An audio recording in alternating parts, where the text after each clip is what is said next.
नमस्कार दोस्तों, स्वागत है एक बार फिर से मेरे चैनल पे।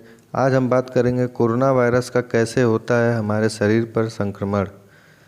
कोविड-19 का कहर। दुनिया भर में कोरोना वायरस से संक्रमित लोगों की संख्या 22 लाख के करीब पहुंच चुकी है, जबकि अब तक इससे 1.47 लाख लोगों की मौत हो चुकी है। राहत की बात यह है कि दुनिया भर में करीब 550 लाख लोग कोरोना वायरस के संक्रमण से मुक्त होकर स्वस्थ जीवन बिता रहे हैं। अगर बात दुनिया की आर्थिक महाशक्ति माने जाने वाले अमेरिका की करें तो यहाँ 6.78 लाख लोग कोरोना वायरस से संक्रमित हैं, जबकि मरने वाले लोगों की संख्या करीब 35,000 हो गई है। कोविड-19 का पहला हमला। कोरोना वायरस का नाम SARS-CoV-2 है। वायरस का इंक्यूबेशन पीरियड संक्रमण और लक्षण दिखने के बीच का वक्त होता है। यह वो वक्त होता है जब वायरस इंसान के शरीर में जमा होता है। शरीर के भीतर जाने के बाद कोरोना वायरस इंसान के सांस लेने में तकलीफ पैदा करता है।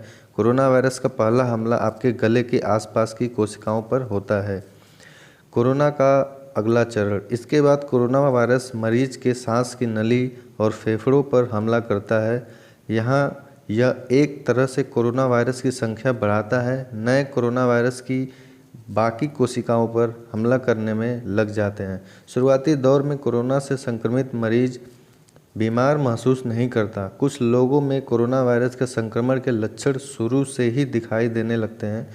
कोविड-19 वायरस का इंक्यूबेशन पीरियड भी लोगों में अलग अलग हो सकता है। कोरोना वायरस का फेफड़ों पर असर। कोरोना से पीड़ित मरीजों में खांसी और बुखार के लक्षण दिखने की वजह यह है कि वायरस की इन्फेक्शन श्वसन तंत्र तक पहुंच जाता है। श्वसन तंत्र बाहर की हवा को फेफड़ों तक लाने और अंदर की गंदी हवा को बाहर फेंकने में मदद करता है।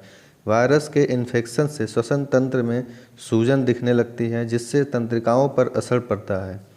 कोरोना संक्रमित मरीजों को धूल के छोटे कण से भी खांसी हो सकती है। अगर कोरोना मरीज के श्वसन तंत्र में ज़्यादा परेशानी हो तो इन्फेक्शन गैस परिवर्तन तंत्र तक पहुंच जाता है।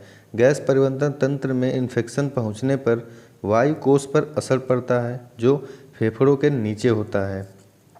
कोरोना से मौत। वायु कोष में इन्फेक्शन पहुंच जाने पर एक तरल पदार्थ या सूजी हुई तंत्रिकाएं फेफड़े तक पहुंच जाती हैं, जिससे मरीज को निमोनिया हो जाता है। फेफड़ों में सूजन की वजह से उसे पर्याप्त ऑक्सीजन नहीं मिलती और फेफड़े उन्हें रक्त तक नहीं पहुंचा पाते। इसके बाद हमारा शरीर ऑक्सीजन नहीं ले पाता है और कार्बन डाइऑक्साइड बाहर नहीं छोड़ पाता। इस स्थिति में निमोनिया से मरीज की मौत हो जाती है।